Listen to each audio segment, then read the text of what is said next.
Whoa, there I am. Well, I genuinely don't know how to just like appear on a screen. If you know me at all, you know that I hold one thing very dear, and that's music. It's not exactly the most original statement. There are millions of people in the world who love music, but still, music is one thing that I just can't go without. I also love physical media, and I tell people as much as I can to own the media that they love, because there's just no telling what could happen with digital. Also, you get a kind of physical manifestation of the thing you love with art and inserts and all these other little bits. It's just cool to have and look at. I've been collecting records my entire adult life, but I've given myself a few rules to follow, and the rules are pretty simple. 1, I'll usually only buy albums that are important to me, with some exceptions. And 2, if an album's kind of rare and it feels like it only appeals to me, I'll buy it. Also, if the album has artwork that I really like, I'll buy it irrespective of the music. I tend to focus on quality over quantity, and I don't have any preference for like variants or the specifics regarding the pressing. That being said, it's cool to have like a unique version of the album, and I do enjoy having them. I'm gonna rapid fire some of the records I don't have much to say about, or really anything about. So here's the records I don't have much to say about. You have no idea what you're up against, do you?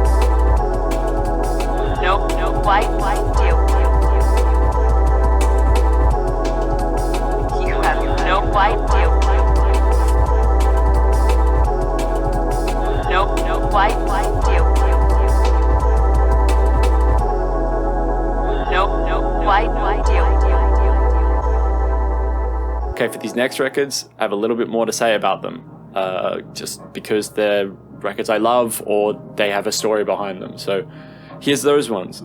The Supercar, I bought this because I love the art and I wanted to get some more avant-garde music in my collection. I bought it thinking it was going to be a mixture of jazz and like car sounds, but it ended up just being car sounds with like 1 or 2 jazz interludes, and I find it so fascinating. It came with this booklet with all the info on the cars and the tracks that they drive around as well. It's such a neat little thing and I love it. This album does an exceptional job at making you feel uncomfortable, and I adore it for that reason. Aphex Twin is praised a lot for his experimentation and ingenuity, but I really think he needs to be recognized as an artist who is next level at creating a mood. Good album, bad vibes. This was a gift from a close friend, one which I did ask for. Atmosphere are such a unique voice in rap and have so much history in their respective scene. It always blows me away how little I hear about them. God Loves Ugly has gorgeous instrumentals, the songs are fun and they tell little stories, and I just love it. And it came with a DVD with Sad Clown Bad Dub 4 on it. That's pretty neat. Billy Bow is a punk group hailing from Spain and Lagos. A friend bought me this LP because I saw it at a record fair and I was just in love with the art on the front. It's just a wall of text discussing various political events and the purpose of punk music in this really crude and aggressive tone. I love it. It's scary and it's confrontational and just so cool. Henry Rollins is kind of my hero.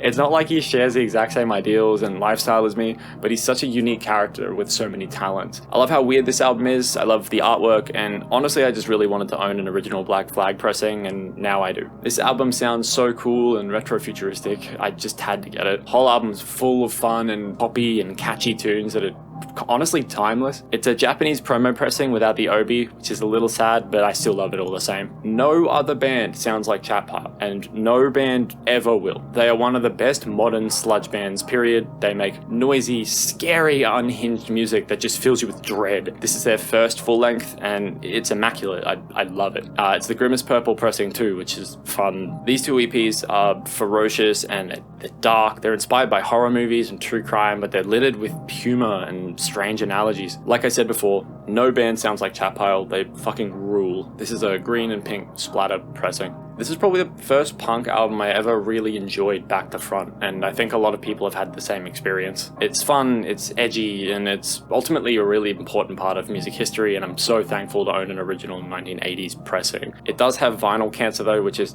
an absolute shame. Deftones is one of my favorite bands, period. And I'm trying to have all their albums physically because I cherish everything they make. I like this album a lot, but it's probably my least favorite in their discography. It's still an amazing album. It's got very interesting production and so many good songs. I think this might be one of my favorite albums ever made. This is the blueprint for a lot of artists I know and love today, and it stands out as one of the most unique albums from the era it came from. To me, it just sounds like melancholy in musical form, but it explodes with this ferocity and longing so often that you just start to feel this strange combination of like sensual discomfort. I love this album to death.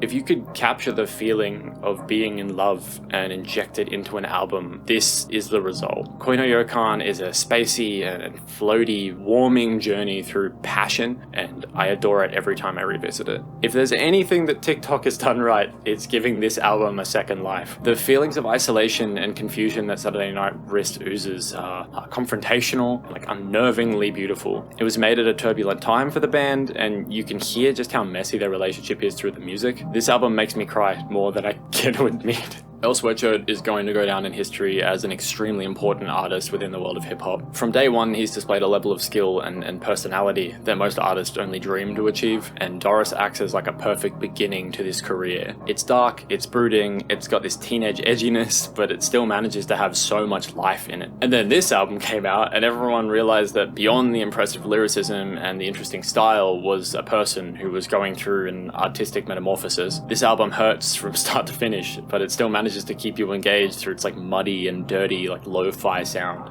Put this album in the Music Hall of Fame. Give it a golden frame. Emotional vulnerability doesn't even cut it when it comes to describing some rap songs. This is just straight up Earl's heart and soul on display. Lyrics of loss, grief, heartache, and addiction are scattered across this project, and they're often muffled by the borderline pedantic production that just blends so many inspirations and thoughts into a tight package. I love this album. Please listen to this album. Please, God, please. I never thought I would have this album physically after I lost the CD I stole from the library.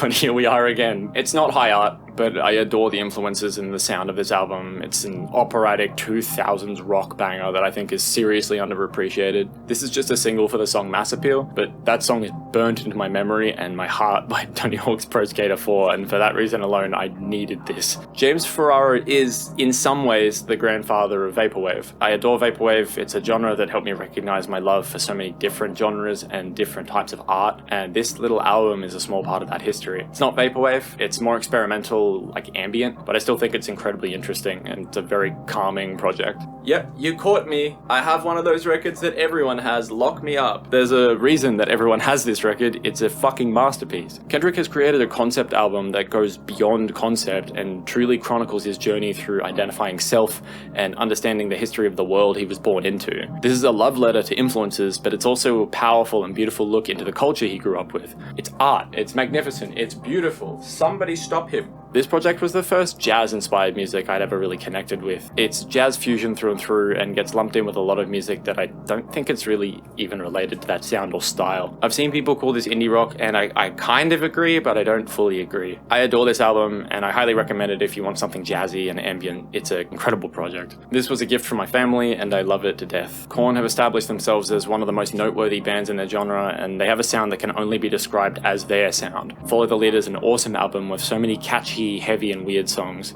This is also the red and black pressing that was exclusive to Australia, which is pretty cool. Bury me with this album. Tell future generation that everything you need to know about me is hidden in this album. Nu metal, baby. It's a genre that the children yearn for. Absolutely classic album. So much nostalgia for me, and it's just full of catchy bangers. I wrote super underrated Mastodon release at the start of this, but I don't think it is. I think I was under the impression that it was one of the lesser liked or lesser known albums in their discography. It's a concept album about a paraplegic who astral projects too far and leaves their body and then gets sucked into a wormhole and meets Rasputin. Really interesting album that I highly recommend, full of lots of emotion and whimsy, and I believe it's in memoriam for a family member of one of the band members. Modest Mouse sucks. Please listen to them. Quintessential weirdo core music with so much heart and emotion hidden behind a mask with a big silly grin on it. Genuinely beautiful folk indie rock with melodies that hook into your brain and they just stay there. I recommend this album if you want to cry but not really understand why you're crying. Most Precious Blood grabbed my attention in like 2014 with their album Merciless because it has an album cover that makes me recoil every time I see it. I listened to Merciless a lot and it helped me understand hardcore a lot better. I hadn't listened to this album when I bought it, but it was very cheap and it's a cool part of my history. history, so now I have it. It's a clear copy too, which is pretty neat. Imagine you are having a panic attack in a submarine. That's what this album is. Disco Volante is a journey into the depths of the ocean with some accompanying oddities. It's the weirdest, scariest project in the world, but the songs on it just command your attention like nothing else. Listen to this if you love being uncomfortable like I do. What if you wanted to listen to a metal album, but also feel like you're being watched? Mr. Bungle came onto the scene with this monstrous freak of an album and really made waves with how funky, scary, and unsavory it was. It's just full of cool, borderline immature, and deeply unnerving music that's gone on to inspire so many artists, it's crazy. This is a repress that has the album cover etched into the B-side on the second LP, and it's really cool. I absolutely love it. This is another gift for which I am very thankful for, because Illmatic is easily one of my favorite early hip-hop records ever made. The production on this album is exceptional, and it really just cemented my love for boom bap. Miss Jackson is a song I was essentially surrounded by for the entirety of my youth. It's a classic. So when I saw this single, I knew I wanted it, and I got it. I love Outkast, but I've never really listened to their discography. I haven't really made the effort to deep dive it, but I really want to, given how much they influence a lot of my favorite artists. I cannot begin to tell you how cool having this single is. Runnin' by the Pharcyde is such a chill and fun song, but it also has a little sneaky production credit by J Dilla, who's credited under the name JD. I love the Pharcyde, I love J Dilla, so pretty obvious why I wanted this one. Truth be told, I'm not the biggest Puscifer fan. I enjoy a couple of their songs, but I just can't really get into them. But the Renholder mix of the song Rev 2220 is one of my favorite tracks ever, and I found it on the fucking Underworld soundtrack. It's uncanny, sexy, and ethereal, and I really just adore it. The record itself is gold, and it has a little Puscifer logo etched in on the B-side. This is the first heavy album I ever listened to, and it scared the fuck out of me. This thing pummels you with unrelenting aggression, violence, and a sound that no other album has ever been able to emulate. Self-Titled will go down in history as one of the most important metal albums, period. This is a lemon yellow pressing, and I'm not sure why it's a lemon yellow pressing, to be honest. This is a gift I couldn't have ever anticipated. A 1984 punk, blues, and country album with Willie Nelson and Creedence Clearwater Revival covers made by a lesser-known LA punk supergroup. It also has a 17-minute long punk blues jam session at the beginning of it. My friends bought this for me because the artwork reminded them of me, and I'm very thankful for that. The pressing is bright green, and it's such a cool little find. Thornhill are actually a band local to me, and they make extremely good metalcore. Heroin sounds very much inspired by a lot of the music I grew up on, and you can hear those influences so clearly throughout the whole album. But it also feels unique to the sound Thornhill has established. Highly recommend this one if you're a fan of like Deftones, Chevelle, or honestly even like Gorillaz. This is an opaque light blue pressing, and the LP came with a lyric book that's just so beautifully put together. This is the first record I ever bought, and it's probably one of my least favorite Tool albums. I wanted to buy the fancy picture disc Lateralus when I was like 15, and when I went to go get it, it was gone. So instead of just waiting for another one, I just bought this. I like some of the songs on Undertow, but if I wanted to get a Tool album now, I would want Enema, which I absolutely cannot get. Put a picture of the Enema pricing on the screen, Callum. The story of Ministry is so strange, I can't help but be fascinated by them. They started as a new wave band in 1982, and they were essentially forced to be a new wave band. And then at one point they said fuck you to their label, and they started releasing just like terrifying experimental music that would go on to be industrial. In 1988, they released The Land of Bear and Honey, a noisy, terrifying throat punch that would just cement them as a pioneer in industrial. It was made by Alge Jorgensen while he was on drugs, using like snippets of tape that were cut together, and they sounded as like the foundations of every track. This thing will scare you, and it will laugh at you afterwards. Any art that can make me uncomfortable is, to me, good art, and I'm very lucky to own an original copy of this album because it's a piece of music history. This just in, does Callum Moran is stupid? Fucking hell, I can't believe I missed this, but this is a copy of The Height of Callousness by Spineshank. I don't have a whole lot to say about this, but I still think it is a really, really cool record in my collection. I bought it because it's the only song that plays in the snowboarding demo on Pro Skater 3.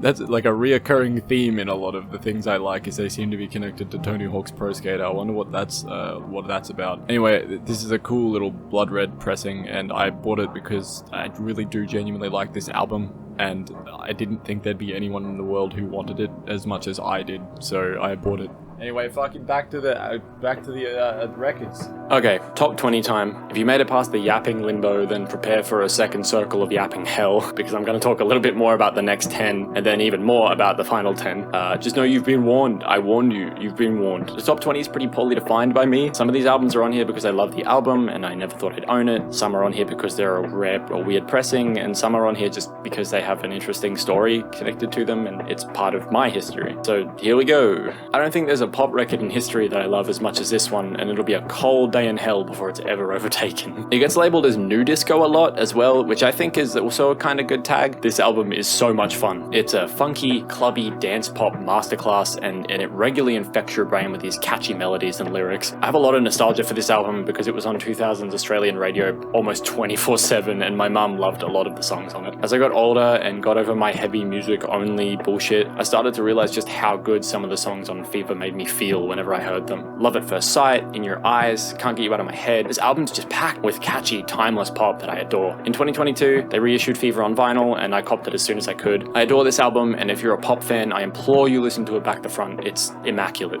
It might seem strange given that this is in the top 20, but I don't have a massive amount to say about this album. Rammstein are the purveyors of carnage and smut, and the music they make is wholly unique to them. Mutter is a collection of huge orchestral and anthemic songs that are borderline militaristic in their bluntness. Rammstein, at least in my opinion, have been making the music they've wanted to make from day one, and this album is just them doing exactly that with a budget to match the vision. I'm mostly including this in top 20 because of how incredible this reissue is. It's a double LP, 180 gram gatefold with a 12-page, 12-inch booklet full of incredible artwork and printed inner sleeves. Just the experience of opening this for the first time had me blown away, and it speaks to how heavily physical media can really enhance the experience of the media itself. I love the music, yes, but the album as a whole, I adore. Felt is a hip-hop duo consisting of rappers Murs and Slug. Every Felt album has had a different producer, and Felt 3 is produced by the incredible Aesop Rock. To have 3 underground hip-hop legends all working on one project is incredible, but for those 3 legends to be all important to me, the music I love is a dream. When this dropped, an incredible friend bought this for me after I gushed about how interesting the additional things that came with the record are, and I'm forever thankful for that. One thing in particular that I thought was insane was that there's a die-cut picture disc in the shape of one of the 3 artists' heads, depending on which version you buy.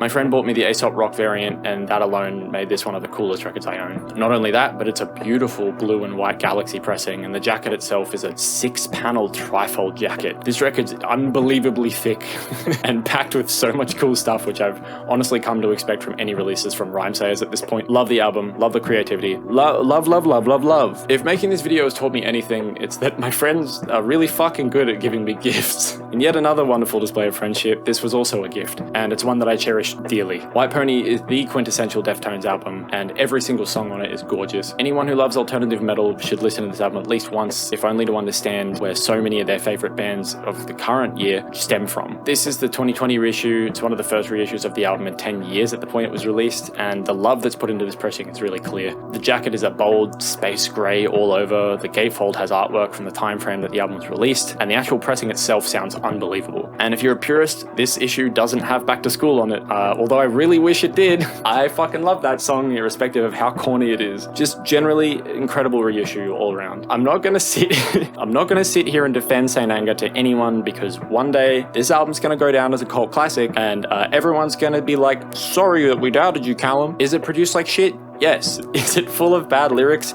Yes, and literally no one can discuss it without mentioning the snare, but underneath those things is an album that is catchy in ways I can't even describe. The riffs are chuggy and slow, and the songs are drawn out and chaotic, and generally the album's just simple. I think that it's kind of cool to see Metallica making an album that's dumbed down and almost amateur in presentation, and it's interesting to see some of the themes on this album given how bad things were behind the scenes for the band. Saint Anger is one of the first heavy albums that I'd ever listened to on my own, and I was drawn to it because of the bold art and the weird style choices on the CD. Honestly, I think a lot of the visual elements on this album influenced my own art style, and I don't think that will ever change. And on a final note, I can't count how many times I've heard a snare that sounds exactly like the snare on Saint Anger, and seen the band who does it praised for it as a stylistic choice. Even the new Knocked Loose album has a snare sound that is really similar, and I don't honestly think this would be such a big talking point if it was just mixed a little lower on the album. Anyway, I love this album, it's important to me, and I wanted to own it so I could have it forever, and now I have it forever. Another album that I love, but I don't have much to say about. This was a present from the day my dad and I went to a few record stores together, and in this weird, cluttered store on the Gold Coast, it was just kind of there. The timing was perfect because I was super into black metal and a few of the black metal subgenres at the time, and this one in particular is obviously essential in the history of black metal. It's also just a gorgeous pressing. Translucent purple with black and white splatters, gatefold with really gorgeous minimal art, and just a great presentation overall. I think this was a record store day exclusive, and there's only like 500 of this variant. I'm very very picky with black metal, given that so many artists and bands in the genre are very ignorant or outright bigoted, but I think that this album in particular is an exception, given how important it is to the history of heavy music. It was also made by a bunch of edgy, mentally ill teenagers in Norway, and it spawned so much from so little, so I give it a little bit of leeway. This album is so connected to such a weird little part of my life that I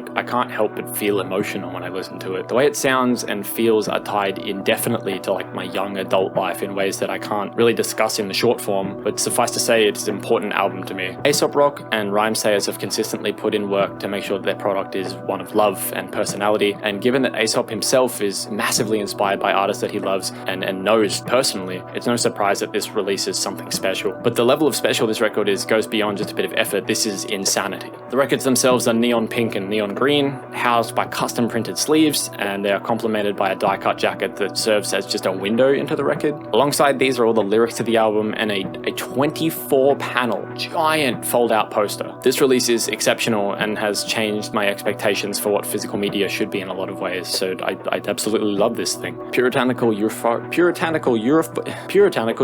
misanthropia. Pretty recently I started to embrace this beautiful edginess that symphonic black metal pushes to the fullest degree possible. It's honestly been a great jumping point into understanding symphonic and classical music as a whole, because it embraces the grandiose nature of that music without making it the most important aspect of the music. Dimmu Borgir, at least to me, kind of perfectly balance these elements. This album in particular is probably the first symphonic black metal album that I've enjoyed front to back, so it has a very special place in my heart and my little edgy soul. I know that somewhat recently this album was remixed and remastered, and it sounds exceptional, but the production on the original is just something that I really adore. It maintains this traditional black metal shrillness alongside the orchestral cleanliness, and it just kind of tickles all the little receptors in my brain. I had seen the remaster around and I considered getting it, but I'm glad I didn't, because this one was just waiting for me. Limited to 1,000 copies, double LP picture disc with a gatefold jacket, and god, the visuals on this thing are phenomenal. The picture discs themselves are so clean and incredible to look at, and it's just a beautiful record overall. And I recognize that this is probably a record I have to censor a little bit, which is unfortunate. Maybe I can show an entirely naked woman wrapped in barbed wire if I label the video as educational. We'll see. Again, despite how much I love this band and this record, I don't have too much to say about this one. I just really like it.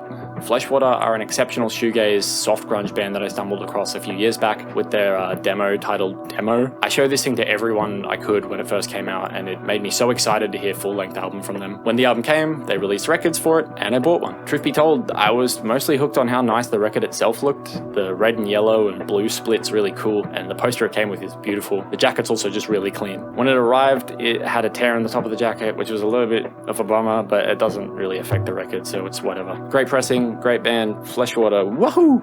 If it were not for Vaporwave, I don't really know what or who I would be, at least in an artistic sense. Artists like Vectroid, Death's Dynamic Shroud, and Telepath truly made me re-evaluate what music was and could be, especially considering my penchant for extreme music at the time. It also influenced me to create Vaporwave music and art, which is the reason I learned how to use Photoshop and started dabbling in music production. I guess what I'm saying is Vaporwave is something that has moved me time and time again and has changed my life in a lot of ways. News at 11 is no exception. In fact, I would argue that it's a perfect example of just how impactful this genre can be. This is a concept album that takes place in the hours leading up to the September 11th attack on the World Trade Center. It utilizes audio from morning shows and early morning TV from the day of the attacks to build tension and emphasize just how normal the day was prior. I can't do this album justice by talking about it. I really just recommend you check it out. This pressing is gorgeous. It's a double LP picture disc in holographic jacket with this custom obi strip. Geometric Lullaby do exceptional work with their releases, and I'm so thrilled to have gotten this from them. Whoa, costume change, because the room was way too hot for me to be wearing a big sweatshirt.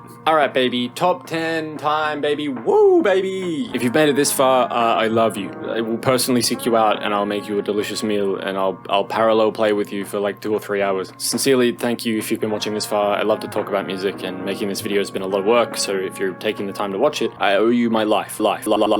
If it wasn't obvious by now, I'm a very big fan of Mr. Bungle. Mr. Bungle changed a lot of my perceptions around what music could and should be in ways that have helped me learn more about my music tastes than any other artist ever could. California in particular was my introduction to Mr. Bungle, and to say that this thing stuck with me would be an understatement. I never thought in a million years I'd be hooked on doo-wop songs or mesmerized by like Gregorian-esque chanting, but this album has made both of those things a reality. California is a masterclass of subverting expectation and blending sounds that don't have any right being being in the same place at the same time. It's the album equivalent of a homeless clown living his last days on a sunny beach, reminiscing on the good and the bad times. I would recommend this album to anyone looking to expand their musical palette or just listen to something that's so unique it borders on one of a kind. The pressing itself, at first, I did not think was anything special, but has recently kind of just skyrocketed in price due to how good the reissue is, I guess. Music on vinyl apparently does an amazing job with their reissues and also limits the copies, so I assume that's most of the reason it's popping off. Your only other options are a white version of the album that exists and it's stupid rare, and a newer repress that sounds even better apparently, but it's newer, so it's not, I don't know. They all range between like 100 and 300 Australian dollars, so there's not that many options. There's nothing interesting about this pressing,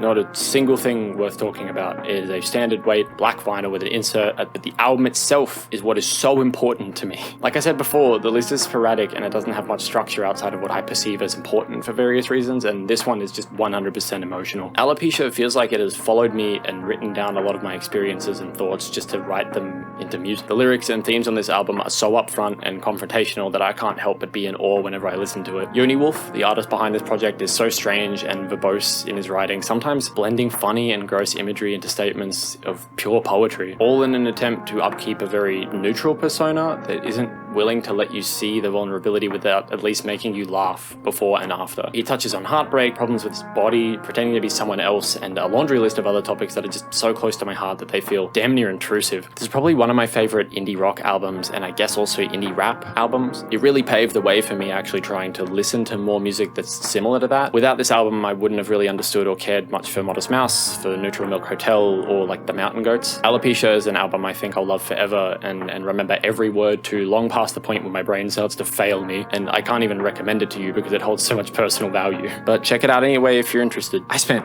so much of high school hellbent on listening to only heavy music to the extent that I missed so much of the Odd Future hype, despite still being into a lot of rap. The only rap I was listening to at that time was Necro, Cage, and like soul, because I was only really into that era and style of rap at the time. A friend tried to show me Tamale by Tyler one day, and I blew it off thinking it was just a modern rap song that I couldn't get into because I was an annoying asshole teenager. It wasn't until the last few years of high school that a very important person in my life was pretty regularly picking me up for road trips and for hanging out, and almost always had Wolf playing in their car. And while yes, the memories and nostalgia play a big factor into why this album is so important to me, the music itself is just as important. This is the concept album filled with skits and ridiculous energy that doesn't hold back from saying everything it wants to. It's so clearly inspired by some of the influences I had growing up, like Eminem, and even more specific shit like Jamiroquai. Wolf is edgy and it's zany and honest in the way that it depicts Tyler and his highs and his lows, and it made me aspire to create something as incredible as he has, especially given so much of his fame was self-established. Obviously, this made me want the record. It's one of my favorite albums of all time, and as such, I needed it. But it was a somewhat rare find at the time that I was looking for, and I was a little bit infatuated by the pink version.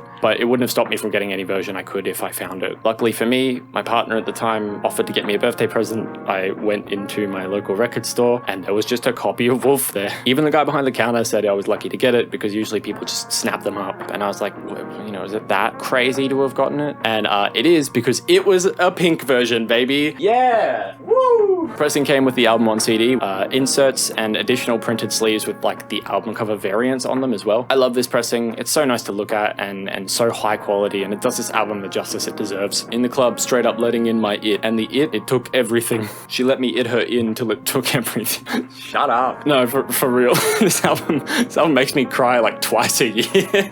Nothing can really compare to this album on an emotional level, especially given the genre it identifies so heavily with. The songwriting, the atmosphere, and general theming on this album are heartbreaking, if not melancholy, and they serve as stories that can transport you into memories that you never had. Imagine a forked path where one choice takes you to Koi no Yokan by Deftones, and the other one probably takes you to this. Both are drenched with love and emotional depth and sensuality, but this album feels like things have gone wrong in the end. It's effective in everything it sets out to do. It bombards you with aggression and calms you with a sense of longing, but never once does it lose you on its journey to do so. It's an album that has truly stuck with me in the last year for various reasons, but I have loved it ever since the day I first listened to it. I never thought I would have a copy of this because it was just never in Australia for a decent price point, and Loathe don't fucking come here ever until this year where they're exclusively playing a festival.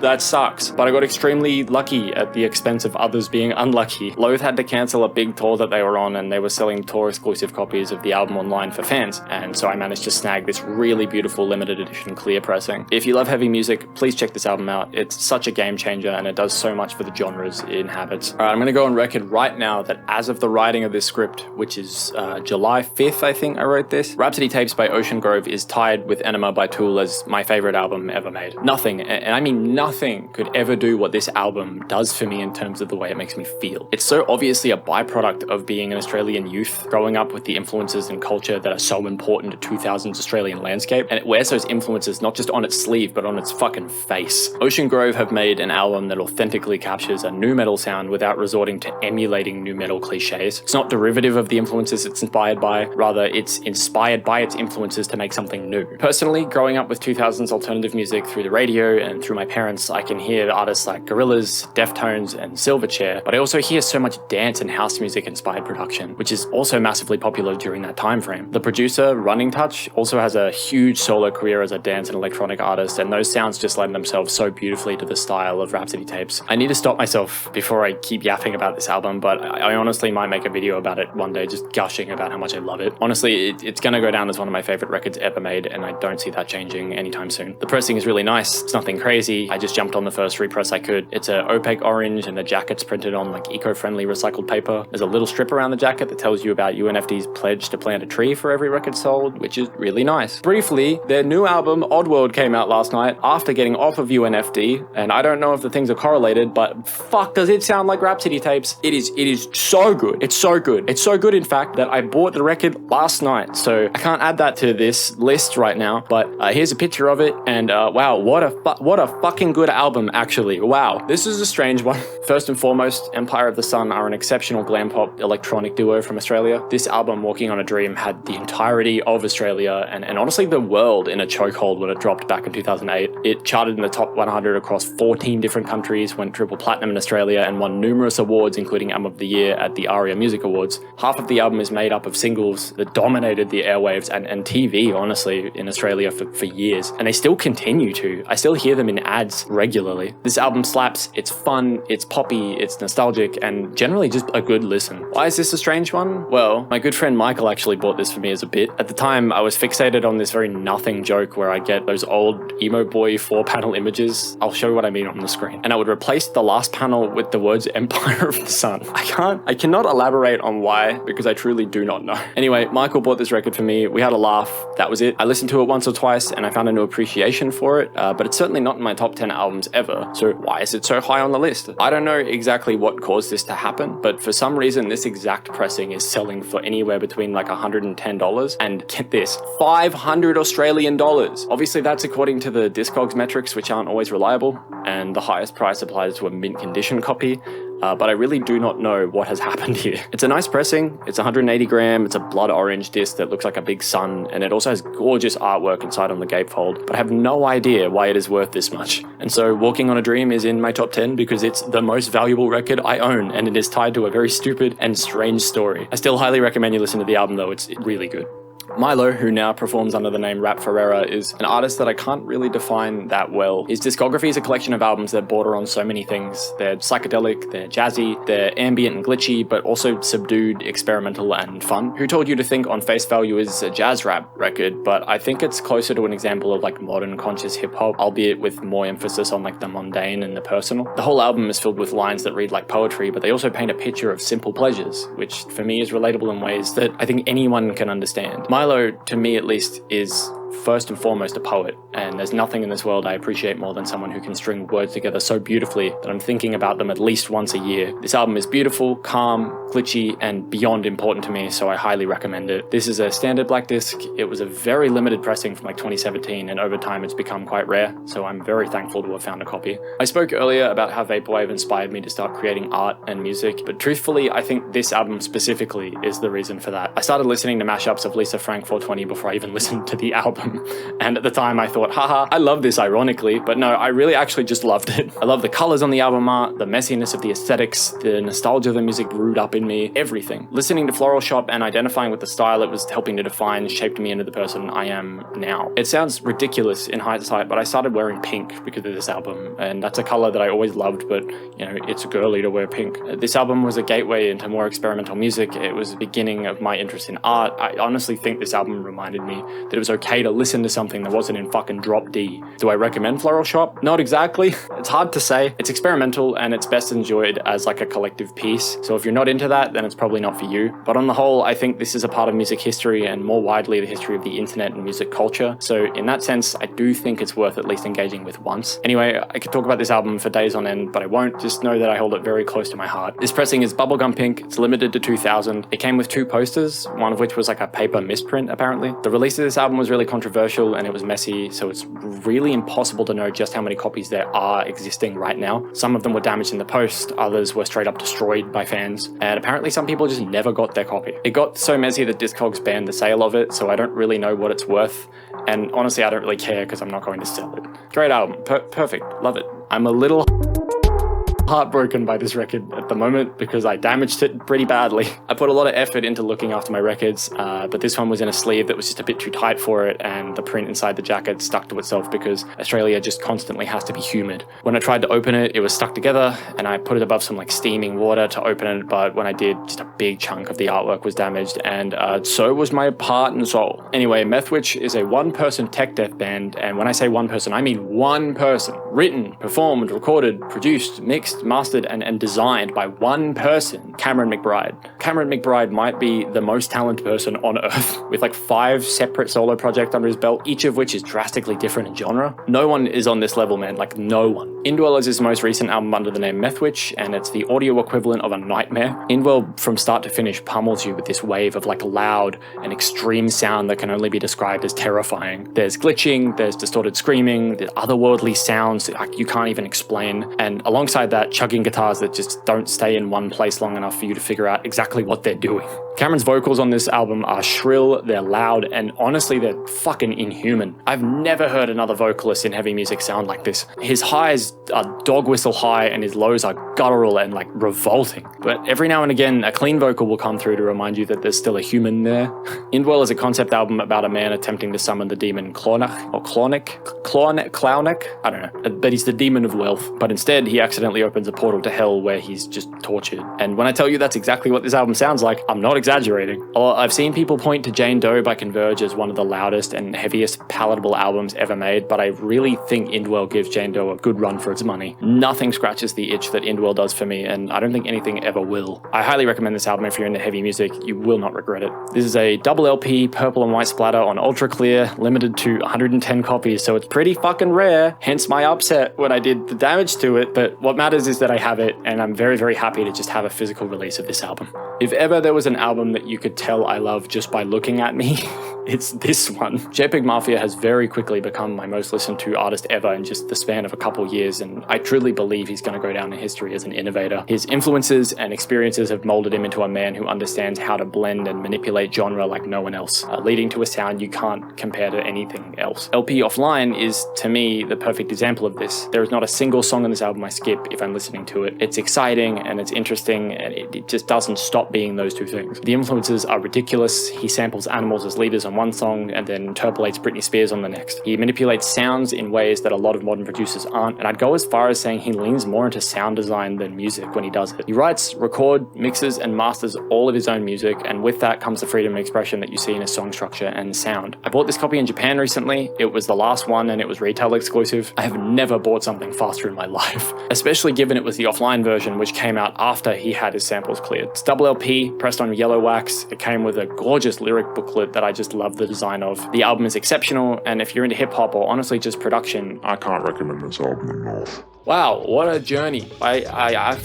Whoa. I absolutely love my collection. It's one of the only things that I have stayed consistent with over the years, and I care for it like it's my own flesh and blood. Physical media is king, and I always suggest you buy albums you love if you can, because there's something really magical about seeing the effort and the quality that goes into an album as a full package. Thank you so much for watching all the way through if you have. I know that this was a bit of a slog. Even if you just watched a couple of entries or just the top 10, I'm thankful you took the time to check this video out anyway. I'm going to go lay down.